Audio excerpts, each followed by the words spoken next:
सबसे पहले बड़ी खबर का रुख करते हैं। कोरोना को लेकर मुख्यमंत्री भजनलाल शर्मा की बैठक। सीएम भजनलाल शर्मा स्वास्थ्य विभाग में बैठक ले रहे हैं और स्वास्थ्य विभाग की बैठक ले रहे हैं। इस वक्त की बड़ी खबर, क्योंकि जैसलमेर के अंदर कोरोना पॉजिटिव पेशेंट्स आ चुके हैं, जयपुर के अंदर आ चुके हैं, आज जोधपुर के अंदर भी कोरोना को डिटेक्ट किया गया। हालांकि ये अभी तक तय नहीं हो पाया कि वो JN.1 है या नहीं, लेकिन जिस तरीके से सेंटर ने एडवाइजरी जारी की, जिस तरीके से सभी मेडिकल हेल्थ सेक्रेटरी के साथ बातचीत की गई, उसके बाद मुख्यमंत्री भजनलाल शर्मा भी कोरोना को लेकर बेहद गंभीर, बेहद सतर्क, बेहद अलर्ट, और उसी का ये नतीजा है कि स्वास्थ्य विभाग की बैठक वो ले रहे हैं, क्योंकि राजस्थान में कोरोना का आंकड़ा बढ़ रहा है। बीते 24 घंटे की बात की जाए तो एक मरीज की मौत हुई है और 6 नए मरीज सामने आए हैं। और इस पर बात करने के लिए हमारे सहयोगी विकास जुड़ गए। विकास, सबसे पहले तो ये बताइए कि जिसकी डेथ हुई है, डेथ कंफर्म की गई है, उसकी मेडिकल हिस्ट्री क्या थी? क्या वाकई में कोरोना की वजह से मौत हुई या कोरोना उनमें से एक सिम्टम था या एक वजह रही?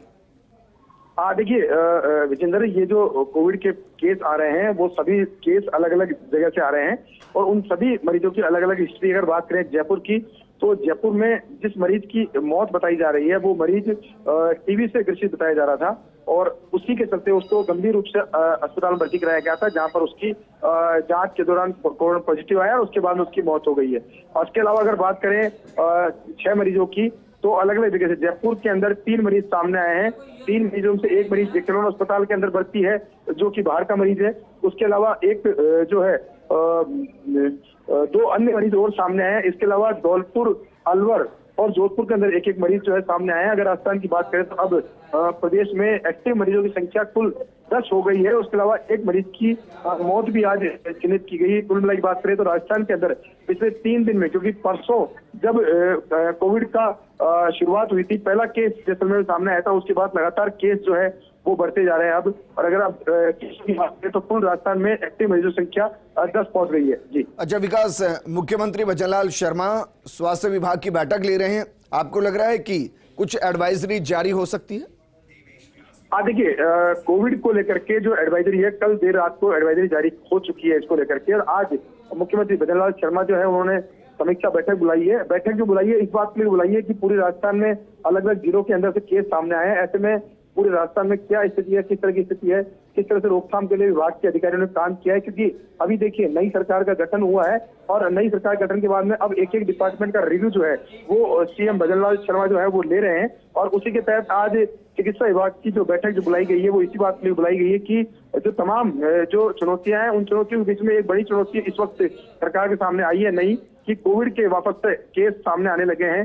पूरे देश भर में अलर्ट जारी किया गया, उसके तहत राजस्थान में भी एडवाइजरी जारी की गई है। अब उस एडवाइजरी के बाद में राजस्थान में कुशल प्रबंधन रहे, कोविड जो है स्प्रेड नहीं हो और जो केस सामने आते हैं उनका जल्द से जल्द उनको नेगेटिव किया जा सके, उसके लिए किस तरह से एग्रेसिव ट्रीटमेंट उनको दिया जाना चाहिए। इन तमाम तरह के इश्यूज पर आज बैठक में चर्चा होगी और चर्चा होने के बाद में स्पेशल कोई डायरेक्शन मिलते हैं तो उस हिसाब से चिकित्सा विभाग और नई जो आदेश है वो जारी करेगा। जी बिल्कुल विकास, लेकिन जिस तरीके से कल फर्स्ट इंडिया ने भी प्रोग्राम किया, हम लगातार जनता को जागरूक भी इस मुद्दे पर कर रहे हैं, क्या वाकई में चिकित्सा विभाग से जुड़े अधिकारी मान रहे हैं कि एक सीरियस इशू है, या बस ये आंकड़ा बढ़ना नहीं चाहिए, बस इसलिए इस पर अलर्ट रहने की जरूरत है? देखिए कोविड का रूप किस तरह से बदलता है वो कोई कहा नहीं जा सकता। हमने पहले के अनुभव भी देखे थे कि पहले 1-2 केस सामने आए, एकाएक वो केस स्प्रेड के रूप में बदल गए। तो ऐसे में निश्चित तौर पर सावधानी बहुत जरूरी है इस वक्त, और सावधानी के लिहाज से ही और कह सकते हैं कि इनको रोकथाम पर फोकस करते हुए जो प्रयास किए जाने चाहिए वो बहुत जरूरी हो गए हैं।